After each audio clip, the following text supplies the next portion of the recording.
Feeder classes کے دوسرے مکان کی منتقلی کے سلسلے میں کی گئی. ظاہر سی بات ہے کہ ہاں تعلیم کے سلسلے میں ہی باتیں ہوں گی، اور تعلیم کیوں ضروری ہے اس پر مولانا فضل کریم صاحب ڈالیں. میں چند باتیں یہاں جو معزز حضرات ہیں ان سے الگ ہٹ کر کے بچوں سے عرض کرنا چاہتا ہوں.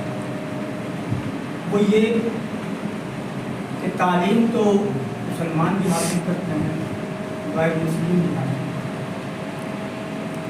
دونوں میں فرق کیا ہے؟ مسلمان کیوں تعلیم حاصل کرتے ہیں اور غیر مسلم کیوں تعلیم؟ کیا فرق ہے دونوں کے تعلیم حاصل کرنے میں؟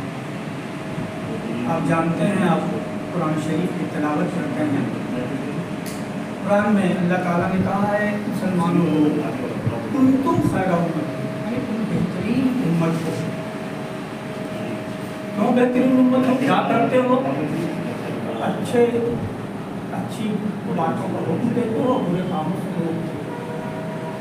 اس کا مطلب یہ ہوا کہ ہمارے بچے جو بھی تعلیم حاصل کریں وہ اس بات کا خیال رکھیں کہ وہ ڈاکٹر بن جائیں، انجینئر بن جائیں، بڑے سائنسداں بن جائیں، ماہر لسانیات بن جائیں، بڑے سائنٹسٹ بن جائیں. جو جہاں بھی رہیں، جس بڑے عہدے پر بھی فائز رہیں، وہاں وہ اس بات کا ضرور خیال رکھیں کہ ہم کو اللہ نے خیر امت بنایا ہے، اس لیے ہم جہاں بھی رہیں وہاں ہم خیر خواہی کرتے رہیں. یہ فرق ہے. مسلمان اس لیے تعلیم حاصل کرتا ہے کہ اس کی دنیا بھی بہتر ہو اور آخرت بھی بہتر ہو. غیر مسلم صرف اس لیے تعلیم حاصل کرتے ہیں کہ ان کی دنیا سنورے. اب ہم تعلیم کو جب اس نظریے سے دیکھیں گے کہ ہمیں تعلیم حاصل کر کے دنیا بھی سنوارنی ہے اور آخرت بھی سنوارنی ہے، تو اس سلسلے میں بچوں کو دو باتیں کی نصیحت کرنا چاہتا ہوں. چھوٹے چھوٹے بچے ہیں جنہوں نے ابھی زندگی شروع کی ہے، اس شعور تک پہنچ چکے ہیں، اس شعور تک پہنچنے والے ہیں. یقیناً جو شعور تک پہنچ چکے ہیں انہوں نے تعلیم جو حاصل کر رہے ہیں انہوں نے سوچا ہوگا کہ ہم نے آگے کیا کیا. بچوں تو تین باتوں کا خیال رکھیے جب آپ تعلیم حاصل کیجیے. کیونکہ آپ مسلمان ہیں تو تین باتوں کا خیال رکھیے. ایک تو یہ کہ ہم آخرت کو سنواریں گے، دنیا کو سنواریں گے ہی، دنیا کے ساتھ ساتھ آخرت کو بھی سنواریں گے. ہم دنیا کی قیمت، ہم آخرت کی قیمت پر دنیا سنوارنے کی نہیں آتی. ایک یہ چیز تو آپ سامنے رکھیے. تو آخرت کیسے سنورے گی؟ اس میں دو باتیں ضرور اس کو اپنے گرہ میں باندھ لیجیے. وہ یہ کہ نماز کی پابندی کیجیے. دوسرے یہ کہ روزانہ قرآن کی تلاوت کیجیے ترجمے کے ساتھ.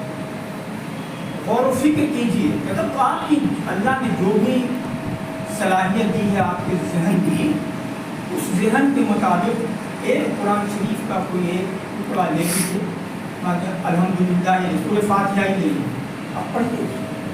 ایک ایک لفظ پر ٹھہر کر کے پڑھیے، اس کا ترجمہ پڑھیے، اس کی گہرائی میں جائیے. سمجھ میں نہیں جائے تو تفسیر پڑھ لیجیے، ترجمہ پڑھ لیجیے گا تو سورہ فاتحہ آپ کی سمجھ میں بہت صاف وہ دعا ہے. سورہ فاتحہ دعا ہے. تو قرآن کی تلاوت کیجیے، نماز کی پابندی کیجیے. نماز کی پابندی کیوں کیجیے؟ تلاوت کیوں کیجیے؟ تلاوت کرنے کے بعد جو دعا کی جاتی ہے وہ اللہ کو، نماز کے بعد جو دعائیں کی جاتی ہیں وہ اللہ کو. یہ جو دعا ہے وہ مسلمانوں کا بہترین حربہ ہے. فتح و نصرت حاصل کرنے کے لیے آپ کو دعا کی اہمیت کو اس طرح سمجھیے کہ آپ اللہ سے دعا اس طرح سے مانگیے جیسے آپ بغل میں بیٹھے ہوتے ہیں کلاس میں، تو سرگوشیاں کرتے ہیں، پھسل کرتے ہیں، کوئی سنے کوئی نہ سنے. تو اللہ تعالیٰ سے بھی آپ سرگوشیاں، اللہ تعالیٰ سے پھسل کیجیے. یہ پھسل اور یہ سرگوشیاں جو ہیں اللہ کو بہت پسند ہے. آپ جب یہ پھسل کیجیے گا اللہ سے اور سرگوشیاں کیجیے گا اللہ سے، تو آپ دیکھیے گا ایک مرتبہ نہیں، 2 مرتبہ نہیں، 3 مرتبہ نہیں، آپ جیسے جیسے جانتے ہیں آپ اس طرح کے کا عمل کیجیے گا، آپ کو انداز ہوگا کہ اللہ آپ کو دیکھ رہا ہے اور آپ اللہ کو دیکھ رہے ہیں. جب یہ کیفیت جاری ہو جائے گی تو آپ یقین جانیے آپ کی دعا رائے گا نہیں جائے گی، آپ کی دعا اللہ کے ہاں قبول ہوگی. اور جب دعا اللہ قبول کر لے گا تو سمجھ لیجیے کہ آپ کی آخرت بھی سمجھ جائے گی اور دنیا بھی سمجھ جائے گی. مسلمان تعلیم اسی کی حاصل کرتا ہے کہ وہ دنیا بھی سنوارے اور آخرت بھی سنوارے. ہم آخرت کی قیمت پر ہم دنیا سنوارنے کی کوشش نہ کریں. یہ چھوٹی سی نصیحت تھی کہ مولانا فضل کریم صاحب بڑے خطیب ہیں، عالم دین ہیں، ان کی موجودگی میں نے اتنی جرأت کی کہنے کی آپ کے سامنے بات اس وجہ سے کہ آپ اپنی زندگی کا آغاز کیا ہے. آپ کو ابھی بے شمار نشو و فراز آپ کی زندگی میں آئیں گے، تعلیم کے مرحلے میں آئیں گے، ضروری زندگی میں آئیں گے. پھر اس کے بعد جب آپ کی ازواجی زندگی شروع ہوگی تو اس میں نشو و فراز پیدا ہوں گے. پھر جب آپ عملی زندگی شروع کیجیے گا، کہیں جاب میں جائیے گا تو بہت نشے و فراز آپ کے سامنے آئیں گے. اس نشے و فراز سے نکلنے کے لیے جو بہترین حربہ آپ کو اللہ تعالیٰ نے دیا ہے وہ دعا ہے اور تلاوت قرآن ہے، اللہ سے پھسل ہے، اللہ سے سرگوشی ہے. یہ جب آپ اس کیفیت سے گزریے گا تو جو نشے و فراز آپ کے ساتھ آئیں گے، آپ کے ساتھ جو پریشانیاں آئیں گی، آپ جب اللہ سے ڈور لگا کر کے اس سے دعائیں کیجیے گا تو وہ دشواریاں، وہ پریشانیاں، وہ رکاوٹیں آپ دیکھیے گا دور ہوتی چلی جائیں. تو تعلیم جو مسلمان حاصل کرتا ہے تو وہ دنیا حاصل کرنے کی بھی کرتا ہے اور اللہ کی خوشنودی حاصل کرنے کے لیے کرتا ہے. اس لیے جب آپ ڈاکٹر بن جائیے تو آپ خدمت خلق کیجیے، ڈاکٹر آپ بن جائیے گا.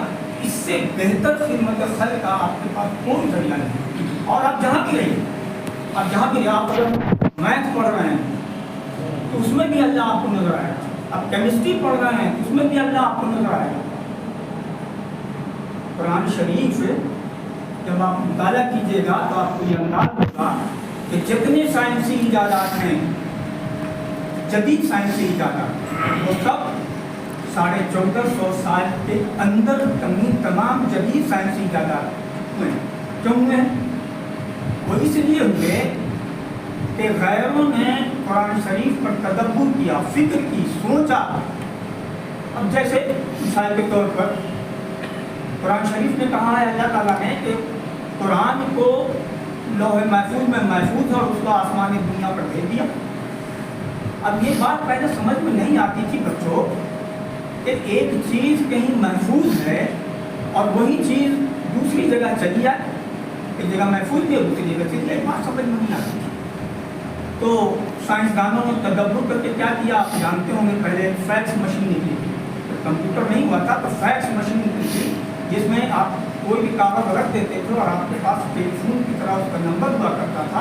اس نمبر میں اگر آپ ڈال دیا تو سینکڑوں جگہ وہ چیزیں آپ کی پہنچ جاتی تھیں اور آپ کا جو کاغذ ہے وہ فیکس مشین میں محفوظ رہتا. اب یہ بہت ہی سوفسٹیکیٹڈ جدید طور پر طے کیا کمپیوٹر آ گیا. آپ ایک کلک کرتے ہیں تو پوری دنیا میں اپنی چیزیں بھیج دیتے ہیں اور آپ کی چیزیں کمپیوٹر میں محفوظ رہتی ہیں. وہاں تدبر کیا. اسی طرح سے بہت سے قرآن شریف کا جب آپ مطالعہ کیجیے گا تو پرت در پرت کھلتا چلا جائے گا اور آپ کو قرآن سے ایسی انسیت، ایسی دلچسپی، ایسا لگاؤ پیدا ہو جائے گا کہ وہ ایسا لگاؤ آپ ناول پڑھ کر کے حاصل نہیں کر سکتے ہیں، افسانہ کے مجموعے پڑھ کر کے حاصل نہیں کر سکتے.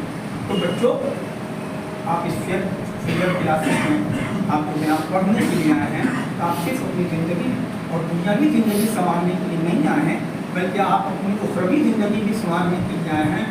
اس لیے آپ خیال رکھیے کہ جب آپ انجینئر بن جائیے، ڈاکٹر بن جائیے، سائنسداں بن جائیے تو آپ اللہ کو اسی طرح سے یاد رکھیے جس طرح سے اس کو یاد رکھنے کا حق ہے. انہیں باتوں کے ساتھ میں اپنی بات ختم کرتا ہوں اور دعا کرتا ہوں کہ اس فیلر کلاسز سے جو بچے نکلیں وہ دنیا کے لیے بھی مفید ہوں اور آخرت کے لیے بھی وہ ان کے لیے سامان بن جاؤ، وہ دنیا میں بھی کامیاب ہوں اور آخرت میں بھی کامیاب ہوں، اور انہیں جو نصیب و فراز آئیں اللہ تعالیٰ ان نصیب و فراز سے انہیں آسانی سے نکال دے۔ آمین آمین۔